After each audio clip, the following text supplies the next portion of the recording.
There is something missing in the world today. It's the one thing that can make the world okay. Good day, my name is Atolagbe Emmanuel. I'll be the project agronomist for Enterprise for Youth in Agriculture. And the purpose of today's class is to take you through the terminologies we use in soilless farming. And to do that, I will just be doing a crash course on soilless farming. So before talking about soilless farming, I would just like you to have a picture of what it means to farm. So to farm, we have our soil, which is the loamy soil. So whatever we do in soilless farming, we are trying to create a system that is similar to that of traditional farming. But this time around, you are not making use of soil. So soilless farming in essence is farming without the use of a good soil or loamy soil. But instead, what other materials can we use that would typify loamy soil that we use in traditional farming to grow our crops? So in doing that, we have adapted different technologies to the purpose of this. And in doing so, we have different types of soilless farming. So to break it down, soilless farming, our blueprint is loamy soil. Every other thing can be gotten. But what makes soilless farming, we want to have this as our blueprint. We want to copy this. So what can we do? So we have different characteristics. We have the solid to solid medium. Then we have the solid to liquid medium. Then we now go as far as having the solid to gaseous medium. This solid to solid medium typically means what solids can we use to replace loamy soil? Solid to liquid, what liquid can serve the purpose that loamy soil has, or that can serve the purpose loamy soil serve for plants? Let me put it to you that loamy soil has three major characteristics.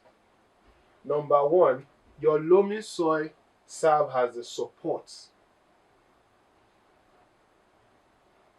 for your crops or for your crop plants. It provides, it serves as a medium where your plant gets aeration. That is, when you plant maize, when you plant tomatoes, when you plant pepper in your loamy soil, aside from the soil holding it, aside from the soil being a medium of mechanical support, it also provides aeration because your loamy soil is porous enough for the roots of your plant to break through it. And aside from that, it serves as a medium which your plant gets nutrition. So these are the three major characteristics of loamy soil that makes it suitable for crop production or for cultivation, or whether pepper or tomatoes or even cash crops. So these characteristics has to be copied by a medium that we consider as a solid medium to copy this loamy soil. So for that, we make use of one, cocoa coir. Two, we make use of rice hulls. There are many other media also, but these are organic medium. So these media are classified under the organic media of solid to solid. So aside from the fact that we look for solid that typifies or exemplifies the characteristics and the properties of a loamy soil. We also further go ahead to break these types of solids down.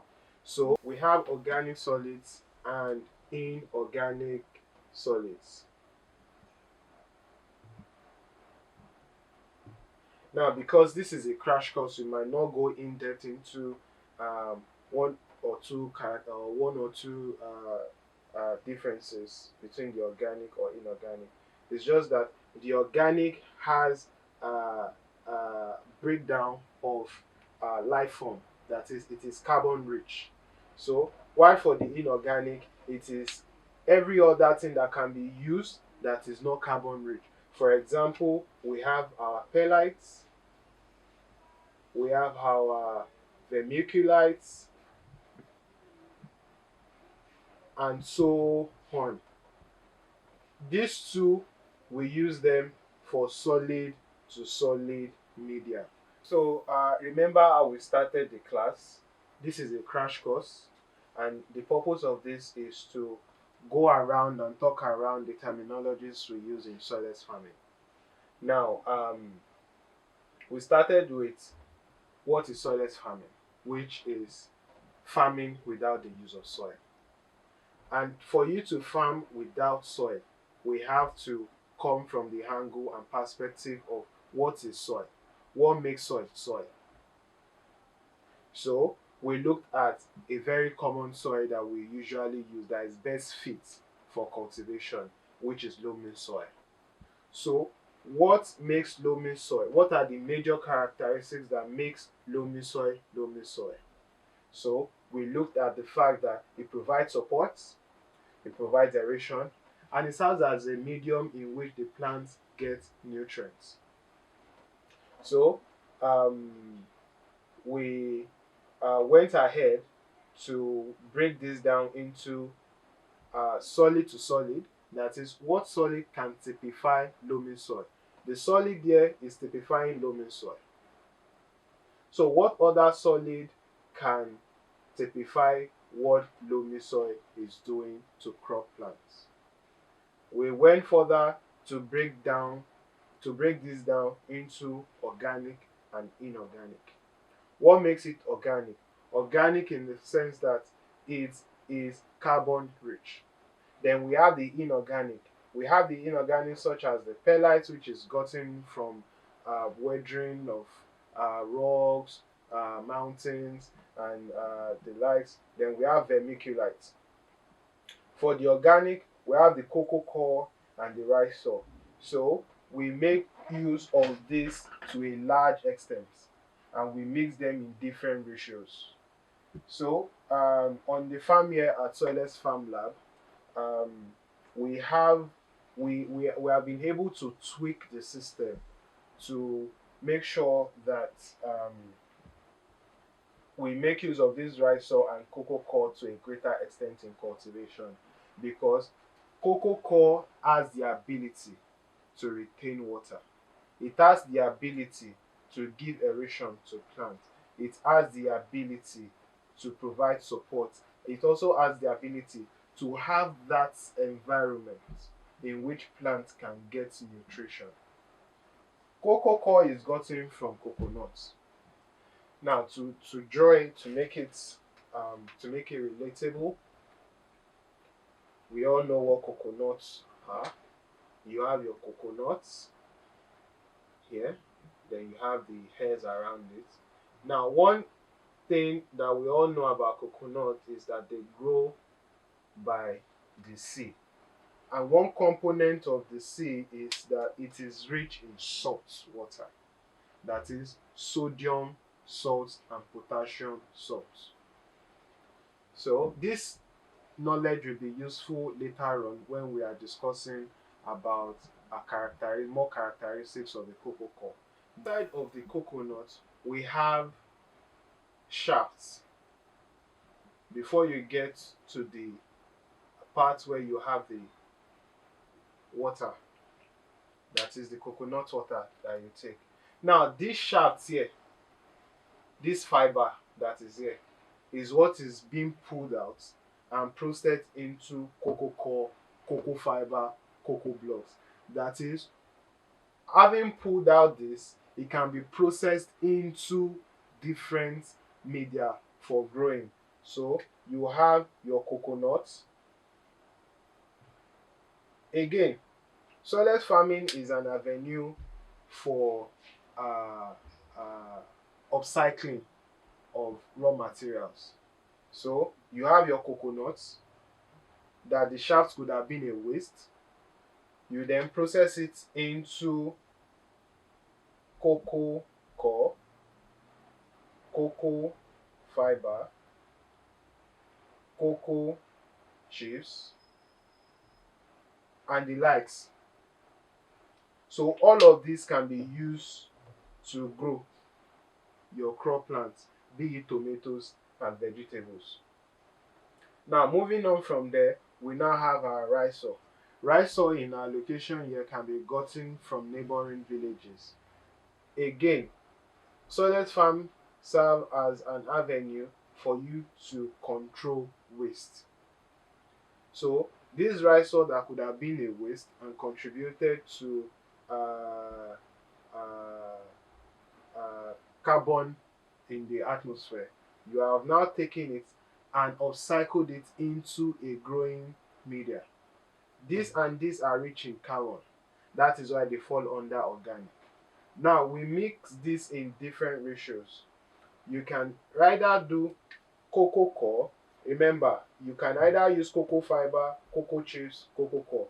But we have taken cocoa core because of its ease to use and the fact that we are making use of bags, we are making use of troughs. So it depends on you. But at the moment, we are making use of cocoa core and rice soil to grow at different ratios. So uh, the ratio depends on the grower. So you can either get a bag.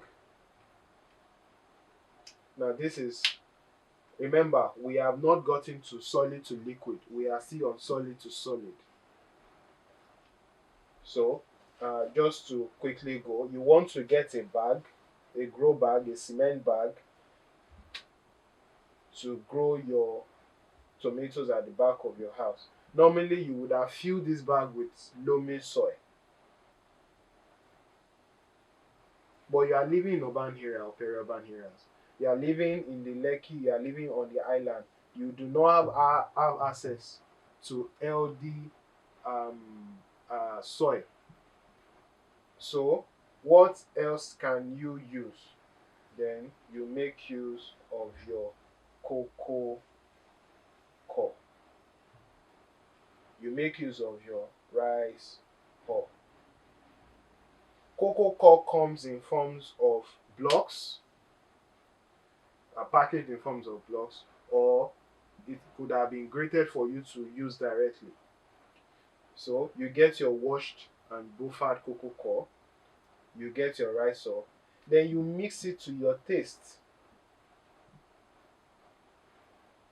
So your rice soil can be further processed to give you biochar of rice hull. See, all of these processes are simple and easy. When you say biochar, biochar just means you are reducing your rice hull. That is, you are burning it in limited oxygen. So you are breaking it down. Your cocoa core has been processed and buffered. What does it mean to buffer and wash cocoa core? Now remember, earlier on I mentioned that your coconut grow your coconut tree grow by the sea, and the sea is rich in sodium salt and potassium salt. Coconut has the ability, just like when you break coconut open you see water, it has the ability to uptake water, and in uptaking water it uptakes the salt with it, and it has the ability to soak this salt in the fiber of it, so it doesn't affect it, so it stores it. So when you take coconut in this light and you remove the fiber from it, you process it, it is still rich in this sodium salt and potassium salt. So what you want to do is, because your crop plants do not necessarily need that sodium and potassium in excess at their early stage, what you want to do is you want to remove it, process it, and wash it. In washing, you remove excess salt from the coconut fiber, coconut core, and the likes. After washing, you buffer. Buffering is just displacing of this sodium, salt, and potassium. You might necessarily, after washing, your sodium and potassium might not leave. They have the ability to stick to the CEC centers, that is the cation exchange centers. So what you want to do is, you want another word, sorry for that, I didn't explain that. Cation exchange centers are typically on the substrates of uh, your soil has a cation exchange center, your loamy soil has a cation exchange center, your organic substrate has a cation exchange center. These are just centers that elements bind to. Sodium is an element, it binds to coconut CEC. So what you want to do is, these centers, for instance, you have centers like this in your coconut core. That is, this is still the fiber. This is sodium, sodium, sodium. What you want to do is, you want to remove this excess sodium because your plant do not need it at this point in time. So what you do is, you add calcium and you add magnesium to buffer. You necessarily do not have to do all of this if you are buying washed and buffered cocoa core. These processes, you do not have to go through it. It is not a must if you buy a buffered and washed cocoa core. This is just me introducing you to likely terminologies that you might come across, because if you have everything perfect, you might not delve into some of these terminologies. But in a situation where you are getting a substandard, you might not know a substandard cocoa core that is not either washed or buffered, you want to go through all of these terminologies. To wash a cocoa pit is to wash excess salts rather off it. To buffer it is to carry out a displacement reaction in the cation exchange centers. So remember where we are coming from. Now, moving forward, we have the biochar. The biochar is another word. Biochar,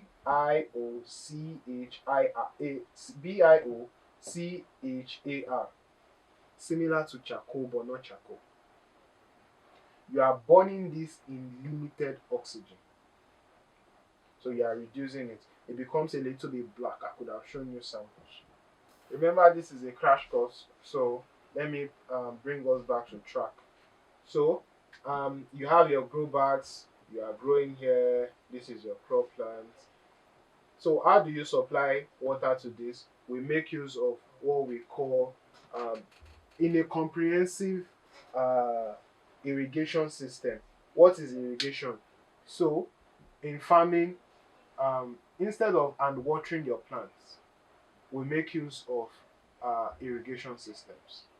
Irrigation system consists of materials that aid you to supply water or nutrient to your plants. So instead of carrying the common water jar to supply water to individual plants, we have a system, a technology that dose water to your plants per time. So some terminologies you need to familiarize yourself with in this comprehensive irrigation system. So in comprehensive irrigation system, you have typical drip tape, Your drip tape is a tape, it's a long tape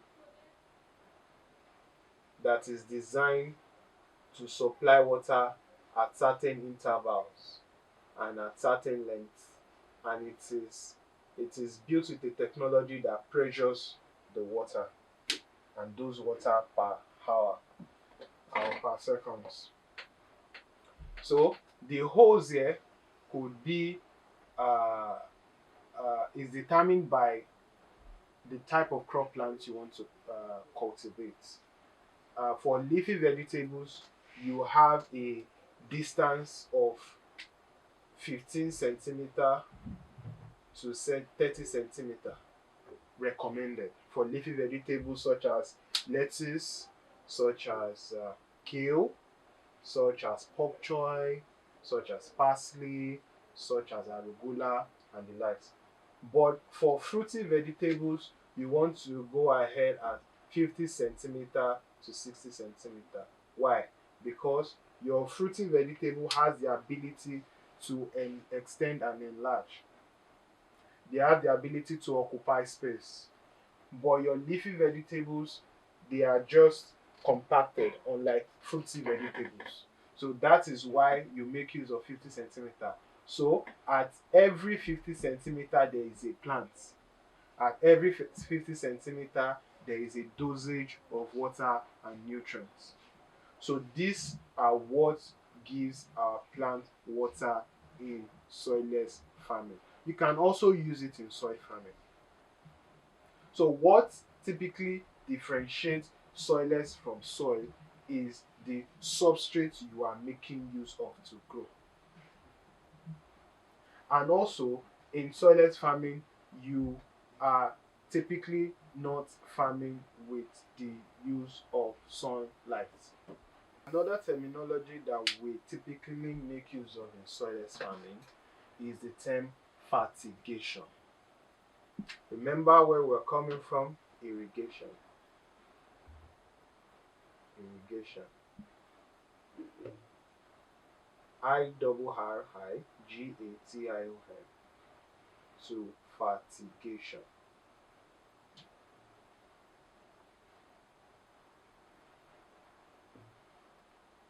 Some growers call it or term it as nutriegation.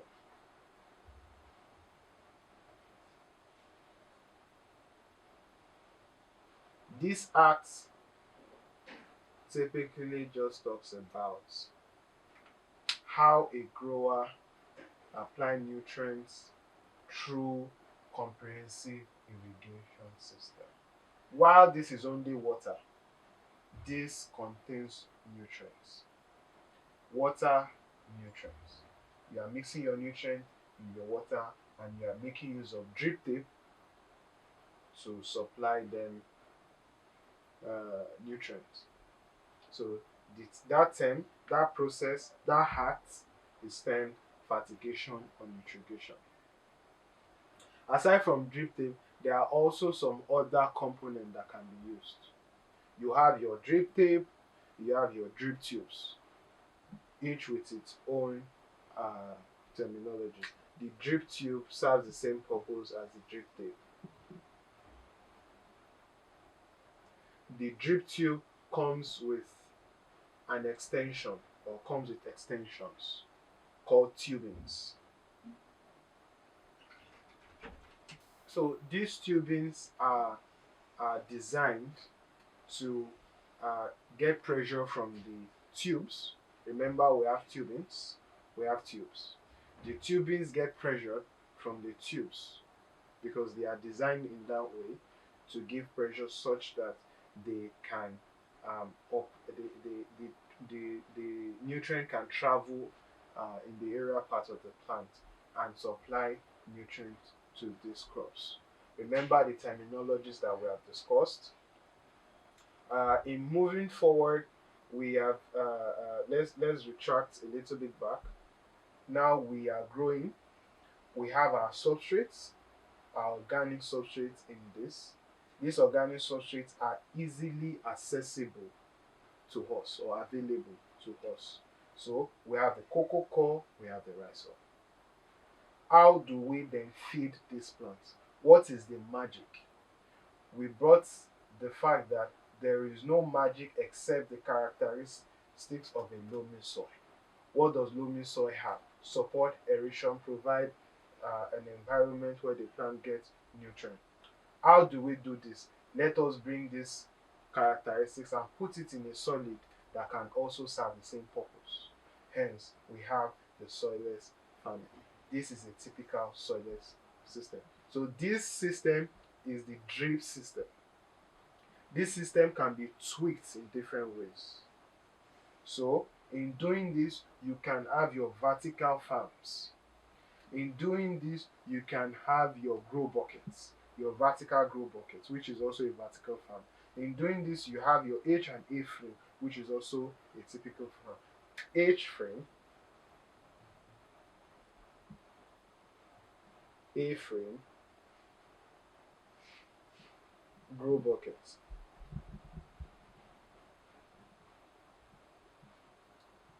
So that is that about that. With this, you can successfully or you can afford to grow. With this, you now have the knowledge that what is inside this place, when you see it in pictures and TVs, they are not typically soil, but they are adapted materials or substrates. They are solid, yes. Are they soil? No. What are they? They are carbon rich materials that are being used in place of soil. They do not have nutrient of their own. You supply nutrient through drip tips or drip tubes. So let's move to solid to liquid. Remember where we are coming from. Solid to solid. Solid that can serve the purpose of loamy soil. The major characteristics, remember, major. So how can we give a liquid? Remember, liquid does not have a shape of its own, does not have a smell, especially water. Does not have shape of its own, does not smell, it's just water. How can we adapt this to give us that results that loamy soil will give us? So we have different systems that we have tweaked. An example of an adapted system we are currently making use of is the Crafty system. The Crafty system is the offline version of the nutrients film technique. This makes use of energy. This does not require energy. But because of our system is adapted, it is good for our system. You can easily grow with it. So in the Crafty system, you have troughs. Trough is spelled Troughh. Troughh. Your trough is just a medium where you can put your water. Your trough in your home can be your jar, can be any jar. Typical for, say for instance, you want to root onions. So you have a jar that you put your water in, you put the lettuce and you put the onions here, and they start growing. This is what you want to typify here, but on a commercial scale in your Crafty system. This can grow. We have all done this experiment before. So in Crafty, we are commercializing this. So in commercializing this, we have multiple holes on a trough. We have multiple holes on the trough, and this multiple holes is filled with this trough is filled with water that has nutrients. So this is nutrient water. So in this, when you get your seedlings, you can either support your seedlings with a perforated cup, or you can get the perforated cup can also be a mesh cup. You can also get what you call the styrofoams. styrofoams or neoprene forms.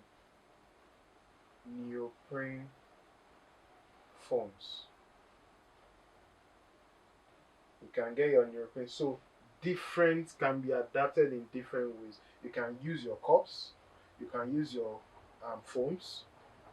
The function of the cups and foam is to provide support for the plants.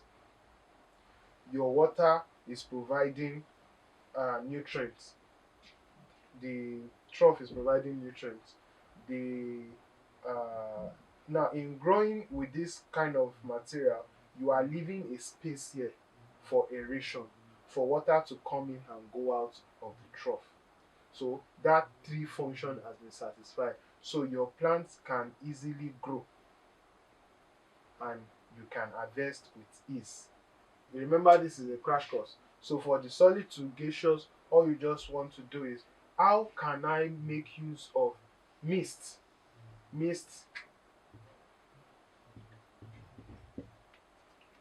Supplying water in small droplets. So how can I make use of mist? How can I make use of fogs? How can I do this to grow? So this is typically growing in the air. This is where we have the common aeroponics. So you can also use this to grow your root crops, any crop of your choice, and they will grow as fast. Need to know that the crops you grow with aeroponics will grow faster compared to the liquid, compared to the solid to solid. Thank you very much. 'Cause you are the light.